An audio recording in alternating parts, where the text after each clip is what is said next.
E aí, tudo bem? Você já parou para pensar a quantidade de tempo que nós gastamos em sala de aula estudando ou supostamente estudando assuntos absolutamente inúteis de uma maneira geral para a nossa vida? Muita gente, sempre quando vai defender esse modelo de ensino atual, ele geralmente fala, não, é muito importante a gente estudar de tudo. Conhecimento nunca é demais. Mas isso não é verdade. Em primeiro lugar, existem coisas que são úteis e outras coisas que não são úteis.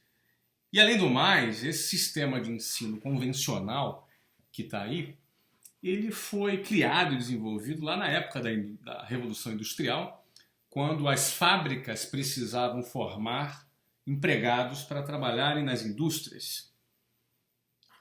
Bom, naquela época não existia internet. Hoje, todos nós estamos a um clique, a 2 cliques de distância de qualquer informação que a gente queira ter acesso. Logo, acúmulo de informação em sala de aula tem muito pouco valor hoje.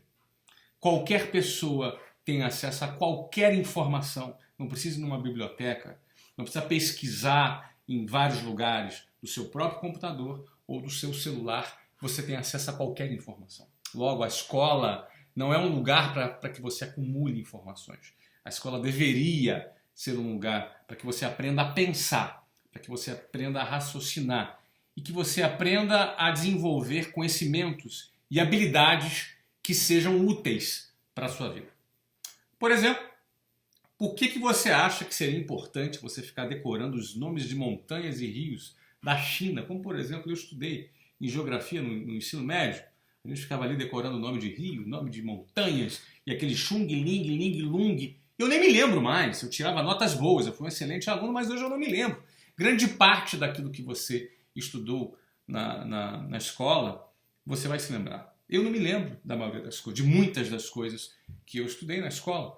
Porque, no fundo, grande parte do tempo a gente fica decorando, acumulando informações e decorando informações para a gente poder fazer prova.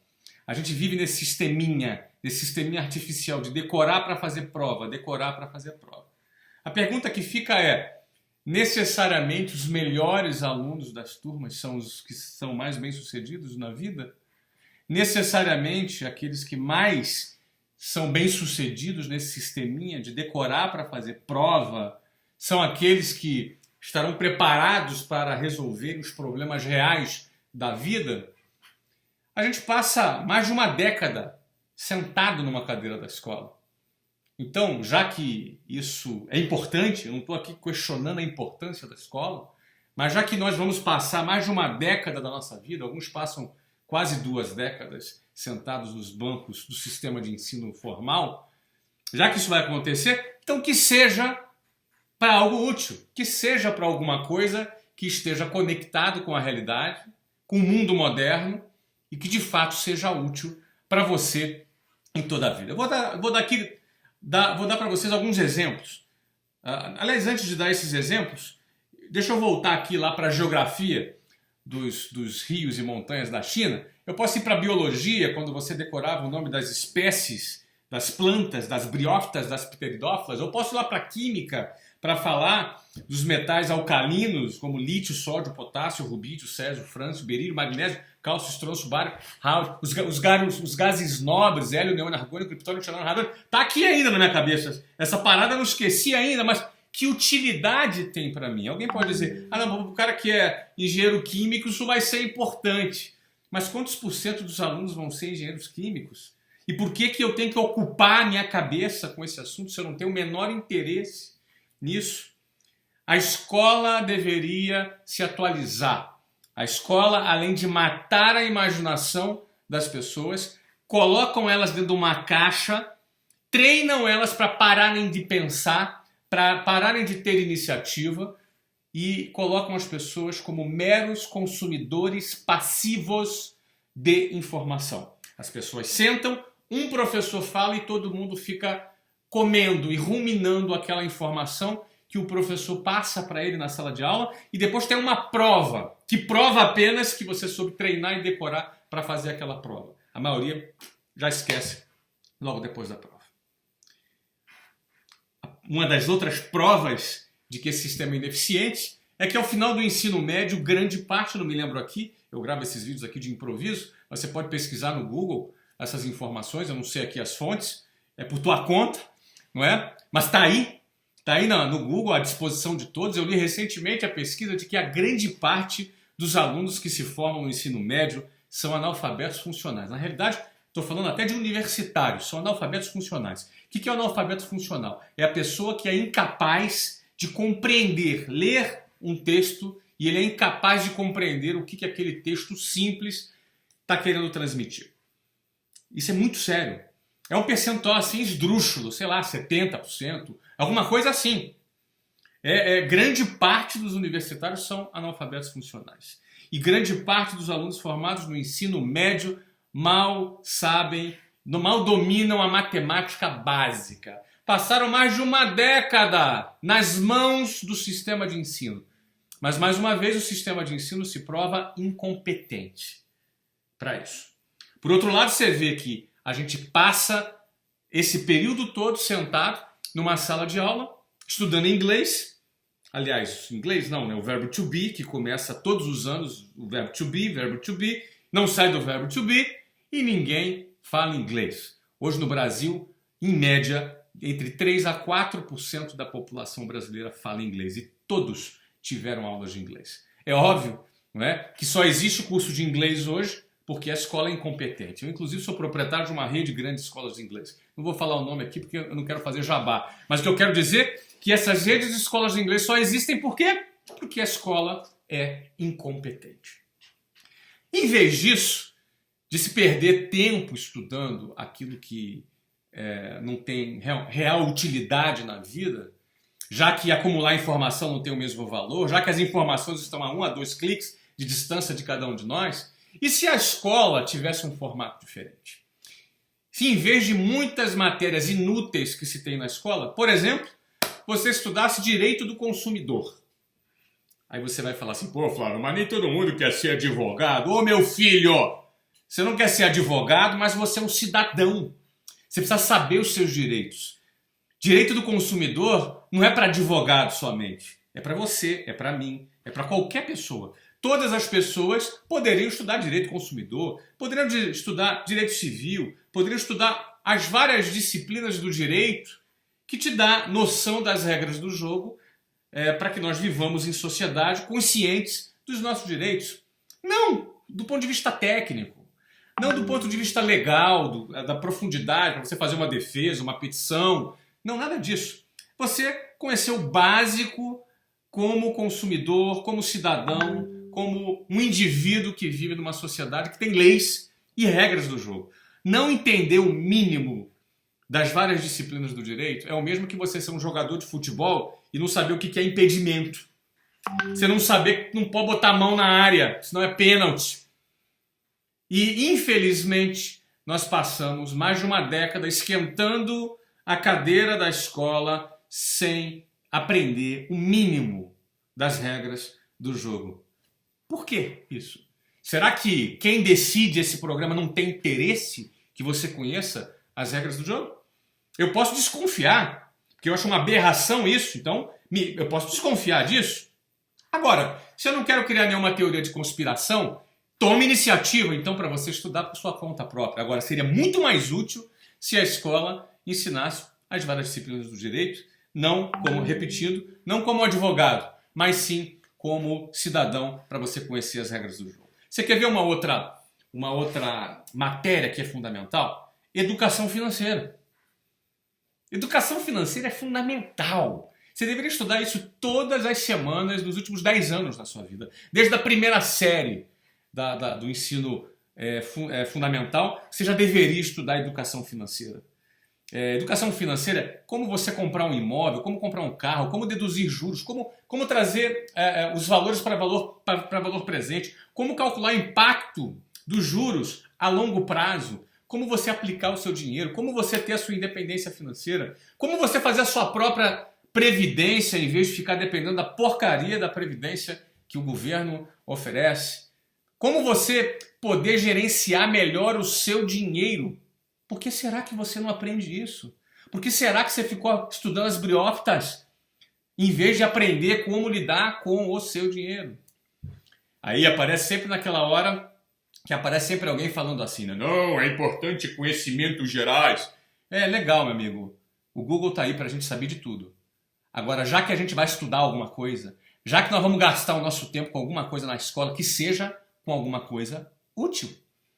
Por que estudar alguma coisa que não é útil sob o argumento dos conhecimentos gerais? Então, estudemos os conhecimentos gerais, investiguemos os conhecimentos gerais, mas com temas que sejam úteis.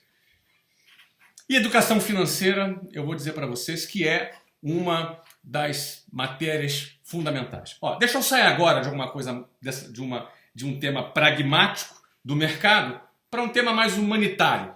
Por exemplo, primeiros socorros. Um cara teve um AVC na rua, você sabe o que fazer? Teve um ataque cardíaco, você sabe o que fazer? Teve uma parada cardiorrespiratória, você sabe o que fazer? Você pode salvar uma vida. A tua vida pode ser salva por alguém do seu lado. Por que que as pessoas não aprendem sobre primeiros socorros na escola? Por quê? Isso é um tema mais simples, mas é muito fácil enxergar a importância de um tema como primeiros socorros. Vamos para outro tema aqui, que você poderia estudar na escola, por exemplo, oratória. Foi feita uma pesquisa no Brasil, não me recordo agora, uma coisa que eu li recentemente também, que um dos maiores medos que as pessoas têm é falar em público. Né? Uns têm medo do escuro, medo de altura, medo de ser assaltado. Aliás, esse medo tem crescido muito no Brasil. Agora, um dos medos muito frequentes é o medo de falar em público. As pessoas têm um verdadeiro pânico de falar em público. De subir num palco, uma galera assistindo, eles tremem, gaguejam, dá branco e não conseguem concatenar as ideias, as palavras fogem. Mas por quê? Falar em público é mero treino. Eu, obviamente, hoje falo muito em público, falo em vídeo, falo com plateias, com muitas pessoas, com transmissões ao vivo, de diversas formas, inclusive me comunico escrevendo também. Já escrevi livros, escrevo muito nas redes sociais. Mas como é que se desenvolve isso? Isso é puro treino. Principalmente a questão da oratória. É puro treino. Mesmo para as pessoas que são pessoas tímidas, é puro treino. Existem técnicas, inclusive, para isso, que podem ser desenvolvidas. Você pode treinar e eu fico me perguntando. Você fica com as nádegas na cadeira da escola por mais de uma década. E por que não existe um treinamento focado no desenvolvimento da sua oratória? Oratória vai ser importantíssimo para a sua vida em várias coisas. Você pode se destacar, você pode assumir cargos de liderança. Você obviamente, numa dinâmica de grupo, você vai se destacar, você vai ser contratado muito mais facilmente. Você pode vender produtos, fazer apresentações de produtos. A oratória é uma ferramenta importantíssima na vida de qualquer profissional que deseja se destacar. E como você passa pela escola sem desenvolver, sem treinar a oratória, não faz sentido. Não faz sentido, porque não tem interesse. Alguém aí não tem interesse em te desenvolver e prefere manter você como um anônimo no meio da multidão? Será que esse é o passo? Bom, vamos passar para a próxima. Outro ponto interessantíssimo que poderia ser ensinado nas escolas desde o início não é inteligência emocional.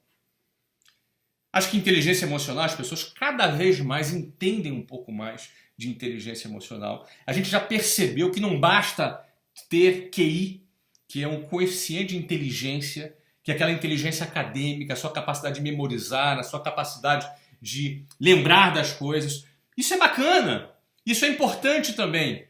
Mas o seu coeficiente emocional também é fundamental. Porque de nada adianta você memorizar bastante as coisas, não é? Mas você desistir na segunda dificuldade. Você ser consumido pela ansiedade. Você ter um vulcão que entra em erupção fora do seu controle dentro de você. Sabe? O vulcão das suas emoções que você põe tudo a perder. Não é verdade? As suas emoções são os seus maiores amigos e o pior dos seus inimigos. Porque pelas suas emoções você pode ter inteligência para poder administrar essas emoções a seu favor, ou você ser completamente analfabeto do ponto de vista emocional, a ponto de toda hora colocar tudo a perder, abrir o bocão, falar besteira, ter reações ruins, porque as ações a gente calcula, a gente consegue calcular, eu vou fazer isso e vou fazer aquilo. Agora, muitas vezes as reações a gente não controla. Por quê? Porque é uma questão de falta de controle emocional. Isso poderia ser treinado, isso poderia ser ensinado nas escolas durante mais de uma década que você ficou lá estudando os gases nobres. Você ficou lá resolvendo problemas de simulações, às vezes absurdas. Eu lembro, né, problemas de física com simulações absurdas. Eu sei que isso é importante, mas não seria importante também a inteligência emocional? Fazer parte do seu currículo escolar? Esses são só alguns dos exemplos. Deixa eu dar mais outros aqui, eu estou lendo aqui, ó, produtividade. Pelo amor de Deus! Ser produtivo no seu tempo é você realizar mais no mesmo espaço de tempo. São técnicas, são treinamentos, ó, assistência social. A assistência social é fundamental. A gente fala muito de divisão de renda no Brasil, mas a maior maneira de dividir renda no Brasil não é através de ação governamental. O governo segue outra lógica. Eu e você somos responsáveis por dividir renda. Como, Flávio? Cara, quando eu divido o meu conhecimento com você, eu estou dividindo renda com você. Eu estou te habilitando, eu estou te dando ferramenta para que você realize o seu projeto, para que você cresça na sua carreira e que você... Eu estou te dando uma vara de pescar e estou te ensinando a você a como pescar. Então, dividir conhecimentos, por exemplo, é uma maneira de realizar assistência social. Doar dinheiro, apostar, investir, isso às vezes é uma questão de cultura. Isso é só uma questão de cultura. Isso se aprende. Então, desenvolver uma consciência social, isso está acima de partidos políticos, isso está acima de ideologia política. É uma questão de cidadania pessoal. É uma questão de opção minha e da própria sociedade de que cada pessoa desenvolva a sua consciência social individual. Não, eu não quero... As pessoas têm a tendência a levar isso para o coletivismo apenas. Eu trago isso para a individualidade. Eu quero fazer diferença no mundo. É uma decisão pessoal minha. Isso deveria também ser uma decisão pessoal sua e de cada brasileiro. Isso pode ser ensinado também na escola. E, gente, e por aí vai. O vídeo já está ficando um pouco longo. O último vídeo já ficou muito longo também. Mas, enfim, o mais importante que eu quero fazer você questionar aqui. A quem interessa esse currículo que está aí nas escolas? E aí eu vou dizer para você, isso é regulamentado pelo MEC, a Secretaria de Educação no Brasil, o famoso MEC, eu estou usando a sigla antiga. É ele quem determina o currículo das escolas. As escolas são obrigadas a seguirem esse currículo. E eu pergunto a você, a quem interessa esse tipo de educação que está aí? A quem interessa? Inclusive isso envolve as escolas privadas também. Eu não quero nem comentar a questão de doutrinação ideológica nas salas de aulas, tanto para a direita quanto para a esquerda. Eu acho que as crianças têm que ser livres para pensar. Elas têm que conhecer todas as alternativas e serem livres para pensar. Eu deixo para você questionar a quem interessa esse currículo escolar defasado, ultrapassado, com matérias absolutamente inúteis, muitas delas inúteis, outras delas com pouca importância, e deixando de lado temas tão importantes como esse que eu acabei de mencionar aqui agora. Eu poderia mencionar muitos outros temas, como programação, e por aí vai. Tem muitos assuntos que poderiam ser ocupados para que seu filho tenha uma educação decente. Por isso eu quero terminar esse vídeo deixando uma frase para você aqui. Eduque o seu filho apesar da escola. A responsabilidade de educar o seu filho é sua, não é da escola e não é do Estado. É você, pai, você, mãe, é minha responsabilidade educar os meus filhos. Eduque o seu filho apesar da escola. Não acredite que só deixar na escola é suficiente, porque não é, é fraco. Esse sistema é fraco. Todo ele, até a universidade, é fraco. Fraco. Estimula o seu filho a pesquisar, a fazer pesquisa própria. Estimula o seu filho a pesquisar na internet as coisas. Desenvolva brincadeiras na sua casa para estimular a oratória, por exemplo. Ele quer comprar um videogame? Então tá legal. Manda ele fazer uma apresentação no PowerPoint. para te apresentar por que ele quer videogame. Estimula ele a argumentar, a fazer uma apresentação. E você ajuda ele a usar impostação de voz, body language, eye contact, ou seja, contato visual. São algumas técnicas de oratória. Estimula seu filho a fazer isso. A gente já fez muito aqui em casa, brincadeiras, onde as pessoas tinham que apresentar um tema e a gente dava um prêmio para aquele que fizesse a melhor apresentação. Isso ajuda o quê? Na argumentação, no posicionamento, na oratória. Eduque o seu filho apesar da escola. E outra coisa, hoje em dia o Brasil se tornou o segundo maior consumidor de Ritalina do planeta. Sabe o que é a Ritalina? Ritalina é uma droga que é dada para as crianças que são consideradas pela escola hiperativas. Muitos médicos são contra o uso dessa droga e muitos, inclusive, consideram que o diagnóstico de síndrome de atenção por hiperatividade, se não me engano é isso, TDAH, que é a sigla em inglês, síndrome de déficit de atenção por hiperatividade, alguma coisa assim. Muitos desses diagnósticos são dados de forma precipitada, por pura incompetência da escola e omissão dos pais. Pai omisso, mas escola incompetente, manda para psicólogo, psiquiatra que tasca a Ritalina na criança. E é um remédio que causa dependência, e aí você vai ter um filho drogado sem você saber. Você acha que está fazendo o bem para ele e muitas vezes não está. Não estou generalizando aqui. Existem casos de déficit de atenção por hiperatividade, mas eu vou dizer para você que muitos casos não são.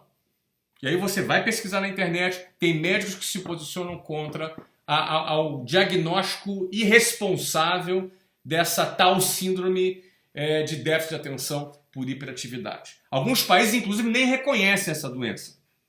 Certo? Agora, é óbvio, né? A indústria farmacêutica quer vender remédio, é o trabalho dela. Agora, cabe a você, pai, avaliar e não dar essa moral toda para a escola. Você é responsável por isso. Ó, eu sou um exemplo de um pai que eu tive pressão da escola querendo que meu filho tomasse Ritalina. É óbvio, a escola não prescreve Ritalina, mas ela encaminha um psicólogo ou psiquiatra para prescrever o remédio. E eu simplesmente me recusei. Meus filhos são ótimos, cabeça boa, inteligentes, notas excelentes, e ainda bem que eu não dei. E ainda bem que eu não dei. Eu digo para você questionar. Questione a escola.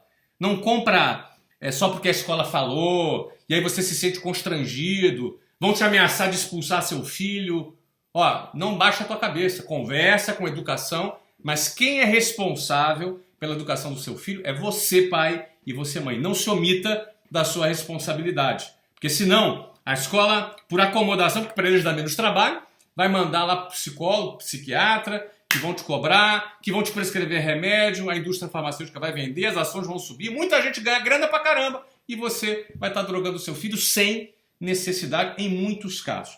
É claro, repito, não quero generalizar, em outros casos é possível que o diagnóstico seja realmente cabível, mas eu quero alertar você que não compre de primeira. Leve em 1 a 2 a 3, consulta, faz como eu fiz, por exemplo, e não me arrependo, e por isso que eu estou aqui te falando. Eduque o seu filho apesar da escola. E mais do que isso, questione. Porque, na minha opinião, grande parte do que se ensina na escola, infelizmente, terá pouca utilidade no futuro. Então, assuma o controle da educação do seu filho. E eu deixo o questionamento. A quem interessa? A quem interessa esse currículo medíocre que está aí? Não sei. De repente você sabe. Um abraço. Até a próxima. Bye, bye.